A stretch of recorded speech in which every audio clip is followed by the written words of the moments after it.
मेरा निमंत्रण स्वीकार किया। कल हर्ष और उनका पूरा परिवार दिल्ली में मेरे निवास पे मेरे परिवार के साथ हम बैठ के खाना खाएंगे। मेरे घर में उनके चरण पड़ेंगे, मेरा घर पवित्र होगा, मुझे बहुत अच्छा लगेगा। खाने नहीं आते, ईमानदार आदमी हूं, राष्ट्रभक्त देशभक्त आदमी हूं। मेरे को गुंडागर्दी भ्रष्टाचार करना नहीं आता, मेरे को स्कूल बनाने आते हैं। मैं आपके बच्चों का भविष्य बना दूंगा, ये मेरी गारंटी दी है। कांग्रेस इसको बर्दाश्त नहीं करेगी।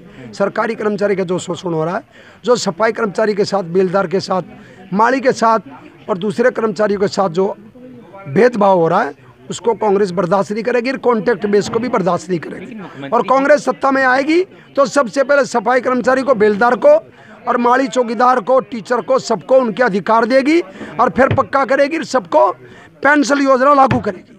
देखिए मुख्यमंत्री जी तो आप लोगों के साथ खड़े हैं, देखिए खुद ही कह रहे हैं कि पक्का कर रहे हैं सभी को। कहाँ पक्का कर रहे हैं? झूठ बोल रहे हैं। 5000 लोगों को दिखाइए, कुछ नहीं, झूठ है, सरासर झूठ है।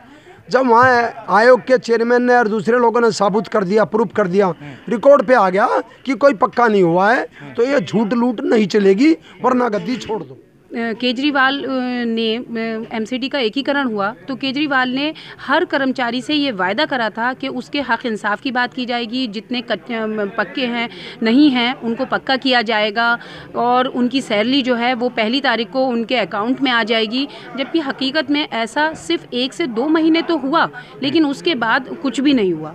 लेकिन पक्की तो किए हैं एमसीडी में कई कर्मचारियों। जी बिल्कुल करे हैं, केवल 400 के आसपास जो गिनती है उन्हें पक्का करा है। जबकि केजरीवाल ने प्रेस कॉन्फ्रेंस करके और मीडिया खूब बड़े बड़े होर्डिंग में ये बताया था कि उन्होंने 5000 कर्मचारियों को एमसीडी में पक्का किया है, लेकिन ऐसा कहीं पर भी नहीं है। और अगर है तो आप बताइए। तो क्या आंकड़े झूठे हो सकते हैं या केजरीवाल की प्रेस कॉन्फ्रेंस झूठी हो सकती है? बिल्कुल, ये पूरी सरकार झूठ पे ही चल रही है, केवल झूठे सपने दिखा रही है, दिल्ली को भी, कर्मचारियों को भी और जनता को भी केवल लुभावने की बातें करती है, जबकि हकीकत इससे दूर है। और जब से एकीकरण हुआ है, इलाकों का बदहाल हो चुके हैं और कोरोना में जितने भी लोगों ने देश को अपनी सेवा दी है, चाहे वो G20 के नाम पे उनसे सेवा ली गई हो, लेकिन उन्हें ना तो कहीं सम्मानित किया गया और ना ही उनके काम को सराहाया गया। लेकिन ये लड़ाई लंबे समय से चलती आ रही है, लेकिन अभी तक जीत का कोई जो है उम्मीद नहीं दिखाई दे रही। आगे कैसे क्या कुछ करेंगे, रणनीति क्या रहने वाली? जहाँ चाह वहाँ राह। और अभी तक इस लड़ाई में हम उनके साथ हैं। अब उस लड़ाई में हम भी उनके साथ हैं और अपनी आवाज़ उठाएंगे। और जो हमारे जो मुख्यमंत्री हैं, कुंभकर्ण नींद सो रहे हैं, उनको जगाने की पूरी कोशिश करेंगे।